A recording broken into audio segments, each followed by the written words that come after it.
अस्सलाम वालेकुम दोस्तों, मैं Malik Musharraf Abbas advocate district bar association जंग से मेरा ताल्लुक़ है। आज का मेरा वीलॉग फ़ौजदारी मुकदमे के मराहिल के बारे में है कि FIR कैसे दर्ज होती है और मुकम्मल ट्रायल कैसे होता है। इस वीलॉग में आपको बताऊंगा कि FIR होती क्या है, दर्ज कैसे करवा सकते हैं, ज़मानत कबल अज़ गिरफ़्तारी कैसे होती है, बाद अज़ गिरफ़्तारी कैसे होती है और उसके बाद चालान कैसे मुरतब किया जाता है, रिमांड कैसे लेते हैं और फ़ैसला कैसे होता है, ट्रायल कैसे होता है। ये तमाम चीज़ें मैं आपको इस वीडियो में बताऊंगा। तो दोस्तों से गुजारिश है कि इस वीडियो को बग़ैर स्किप किए मुकम्मल वीडियो को देखें ताकि आपको मुकम्मल प्रोसीजर समझ में आए। जिन दोस्तों ने अभी तक मेरा YouTube channel GM law firm subscribe नहीं किया वो सब्सक्राइब कर लें ताकि आइंदा आने वाली वीडियोज़ उन तक बआसानी पहुँच सकें। मेरी वीडियो को लाइक करें, शेयर करें और अपनी राय का इज़हार कमेंट में करें। तो दोस्तों मैं आपको सबसे पहले FIR के बारे में बताऊंगा। जब भी कोई जुर्म होता है तो पुलिस को इतला दी जाती है कि अगर वो जुर्म काबिल दस्तअंदाज़ी हो तो पुलिस ज़ाब्ता फ़ौजदारी के दफ़ा 154 के तहत FIR दर्ज करती है। काबिल दस्तअंदाज़ी जुर्म वो होते हैं जिनमें पुलिस किसी भी मुलजिम को बग़ैर वारंट के गिरफ़्तार कर सकती है। FIR का मकसद फ़ौजदारी कानून को हरकत में लाना होता है। अगर पुलिस FIR दर्ज ना करे तो पुलिस के इस अमल के ख़िलाफ़ आप SP को या DSP को दरख्वास्त दे सकते हैं। अगर फिर भी FIR दर्ज नहीं होती तो आप जस्टिस ऑफ पीस के पास पटिशन दायर कर सकते हैं।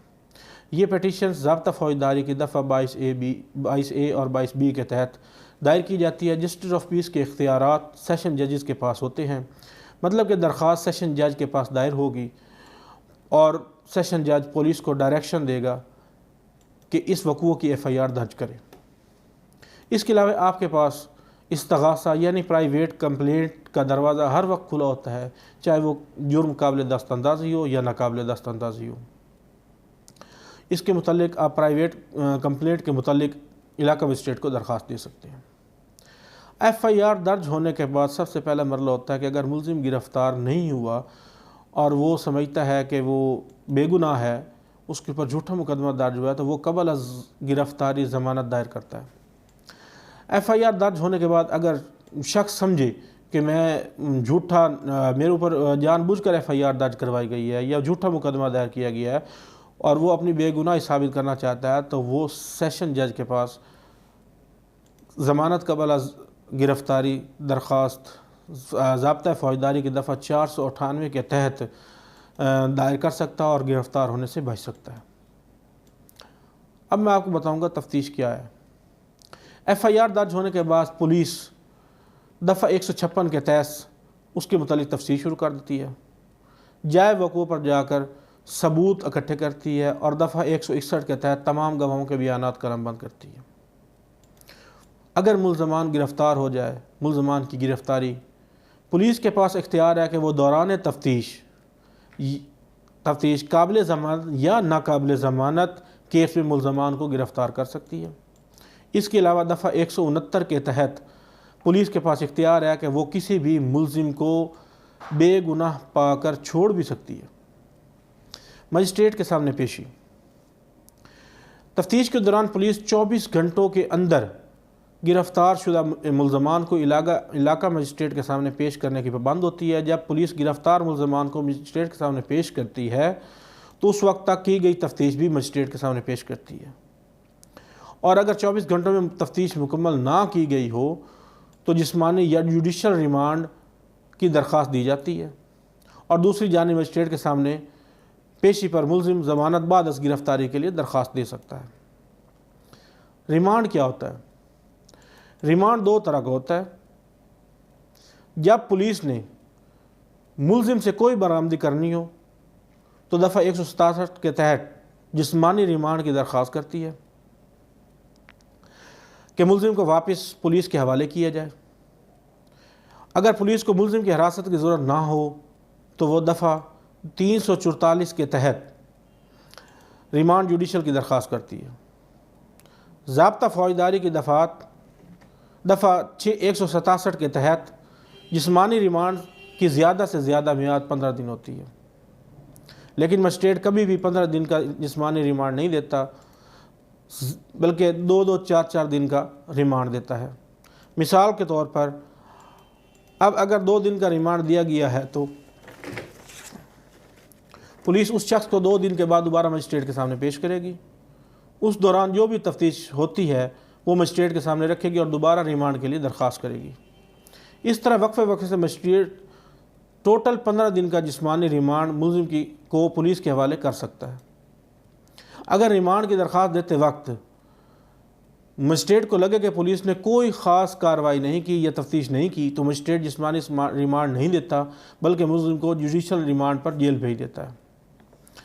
ज़मानत बाद अज़ गिरफ़्तारी, ये क्या होती है और कैसे होती है? हम देखते हैं कि FIR दर्ज हो गई है, मुलजिम गिरफ़्तार हुआ और हमने 24 घंटे के अंदर मुलजिम को मजिस्ट्रेट के सामने पेश कर दिया। मुलजिम अब बाद अज़ गिरफ़्तारी के लिए ज़मानत दायर कर सकता है और अगर आयद करदा जुर्म काबिल ज़मानत हो, ज़मानत मुलजिम का हक़ है।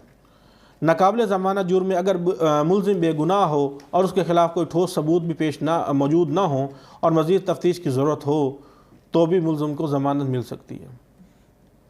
पुलिस रिपोर्ट यानी कि चालान कैसे मुरतब होता है? अब अगला मरला जो चालान जमा करवाने का होता है तो ज़ाब्ता फ़ौजदारी की दफ़ा 173 के तहत FIR दर्ज होने के बाद 14 दिन के अंदर चालान मजिस्ट्रेट के पास जमा करवाना होता है। अगर 14 दिनों में पुलिस ने चालान जमा नहीं करवाया तो 3 दिन के अंदर अंदर अबूरी चालान जमा करवाएगी। मतलब कि पुलिस के पास चालान जमा कराने के लिए 14 जमा 3 टोटल 17 दिन का वक्त होता है। इस दौरानिया पुलिस ने हर हाल में मुकम्मल या नामुकम्मल चालान जमा कराना होता है। नामुकम्मल चालान की सूरत में जमा होता है जब फोरेंसिक रिपोर्ट आना होती है और उसके आने में अभी वक्त होता है, ताकि जितने भी सबूत इकट्ठे हुए हैं, जितनी भी तफ्तीश हुई है, उसकी बुनियाद पर अदालत ट्रायल चला सके। लेकिन अदालत का इख्तियार है कि वो मुकम्मल चालान आने के बाद ट्रायल शुरू करे। चालान के कालम, कितने कालम होते हैं? चालान के 7 कालम्स होते हैं। पुलिस ने अभी तक जितनी भी कार्रवाई की होती है उस चालान फार्म पर लिखती है। पहले कालम में नाम, पता, मुस्तगीस दर्ज होता है। दूसरा कालम इश्तिहारी मुलजमान का होता है। तीसरे कालम में ज़ेर हरासत मुलजमान FIR को ज़ेर हरासत मुलजमान के कवायद दर्ज होते हैं। चौथे कालम उन मुलजमान के मुतल्लिक होता है जो ज़मानत पर रिहा होते हैं। 5वें कालम में माल मुकदमा की तफसील दर्ज होती है। मसला मुलजमान से कोई हथियार या चरस बरामद हुई है तो उसका जिक्र होता है। 6ठे कालम में इस्तगासा के गवाहान की तफसील दर्ज की जाती है। 7वें कालम में पूरी तफ्तीश का खुलासा लिखा जाता है। चालान के साथ साथ मुख्तलिफ डॉक्यूमेंट भी लफ होते हैं जिनमें FIR की कापी, मेडिकल रिपोर्ट, फ़र्द मकबूजगी और नक्शा मौका शामिल होता है। इसके अलावा मुस्तगीस और गवाहान के बयानात जो कि पुलिस ने दफ़ा 161 के तहत रिकॉर्ड किए होते हैं शामिल होते हैं। मजिस्ट्रेट के पास चालान जमा होने पर अगर मजिस्ट्रेट को लगे कि वह ज़ाब्ता फ़ौजदारी की दफ़ा 190 के मुताबिक केस के ट्रायल का इख्तियार रखता है तो ट्रायल शुरू कर देता है, और अगर उसे लगे कि केस में ट्रायल शुरू करने का इख्तियार सेशन कोर्ट के पास है तो वो इस केस को सेशन जज के पास भेज देता है।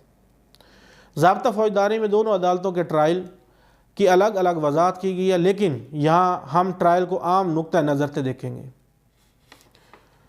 मुलजिम को दस्तावेज़ात की फराहमी कैसे की जाती है? अगर तो मुलजिम ज़मानत पर रिहा है तो पुलिस के ज़रिए उन्हें बुलाया जाएगा। अगर तो वो जेल में है तो बज़रिया जेल सुपरिटेंडेंट उन्हें बुलाया जाएगा। जब मुलजमान हाजिर हो जाते हैं तो गवाहों के बयान और जो भी मुतलका डॉक्यूमेंट चालान के साथ लफ होता है उन सब की कापियाँ बग़ैर मुआवजे की उन्हें फराहम की जाती हैं। ये डॉक्यूमेंट्स फ़र्द जुर्म आयद होने से कम अज़ कम 7 दिन पहले देना लाजिम होता है, ताकि मुलजिम को पता चले कि उसके खिलाफ क्या केस है और क्या क्या सबूत इकट्ठे हो चुके हैं। अब मरला आ जाता है कि ट्रायल का आगाज़ कैसे होता है। यहाँ पर ट्रायल का आगाज़ हो जाता है। अब ट्रायल का मरला आता है। ट्रायल का आगाज़ मुलजिम पर फ़र्द जुर्म आयद करने से होता है। अदालत मुलजिम को बताती है कि तुम्हारे ऊपर ये इल्ज़ाम है। इससे पूछा जाता है कि आया कि वो इकबाल जुर्म करता है या जवाबदही करेगा। प्रोसिक्यूशन के पास 2 तरह जवाबदही करेगा। ट्रायल के दौरान अगर तो मुलजिम इकबाल जुर्म कर ले तो अदालत के पास इख्तियार है कि वो उसको सज़ा सुना दे, लेकिन अगर अदालत को लगे कि वो झूठा एतराफ़ी बयान दे रहा है तो अदालत उसके बयान को रद्द भी कर सकती है। अगर मुल्ज़म एतराफ़ी बयान नहीं देता तो फिर बाकायदा ट्रायल का आगाज़ होता है। उसके बाद प्रोसिक्यूशन के गवाहों के बयान रिकॉर्ड होते हैं और मुल्ज़िम का वकील उन पर जिरा करता है।